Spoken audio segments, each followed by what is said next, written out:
Vous allez entendre maintenant une déclaration de la plus grande importance que va vous faire le général de Gaulle. Général de Gaulle. Le gouvernement français, après avoir demandé l'armistice, connaît maintenant les conditions dictées par l'ennemi.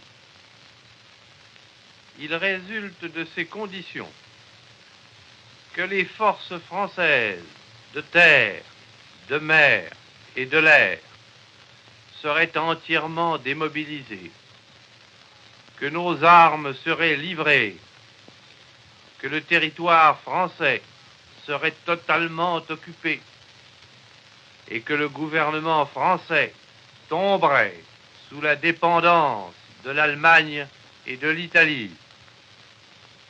On peut donc dire que cet armistice serait non seulement une capitulation, mais encore un asservissement. Or, beaucoup de Français n'acceptent pas la capitulation ni la servitude pour des raisons qui s'appellent l'honneur, le bon sens, l'intérêt supérieur de la patrie. Je dis l'honneur, car la France s'est engagée à ne déposer les armes que d'accord avec ses alliés. Tant que ses alliés continuent la guerre, son gouvernement n'a pas le droit de se rendre à l'ennemi. Le gouvernement polonais, le gouvernement norvégien, le gouvernement hollandais, le gouvernement belge, le gouvernement luxembourgeois, quoique chassés de leur territoire, ont compris ainsi leur devoir. Je dis le bon sens, car il est absurde de considérer la lutte comme perdue. Oui, nous avons subi une grande défaite, un système militaire mauvais, les fautes commises dans la conduite des opérations, l'esprit d'abandon du gouvernement pendant ces derniers combats nous ont fait perdre la bataille de France. Mais il nous reste un vaste empire, une flotte intacte, beaucoup d'or.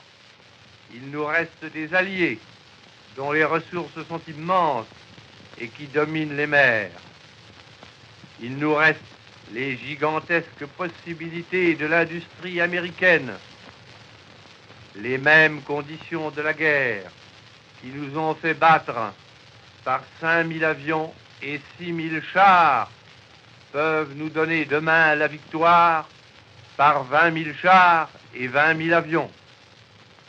Je dis l'intérêt supérieur de la patrie, car cette guerre n'est pas une guerre franco-allemande qu'une bataille puisse décider. Cette guerre est une guerre mondiale. Nul ne peut prévoir si les peuples qui sont neutres aujourd'hui le resteront demain. Même les alliés de l'Allemagne resteront-ils toujours ses alliés?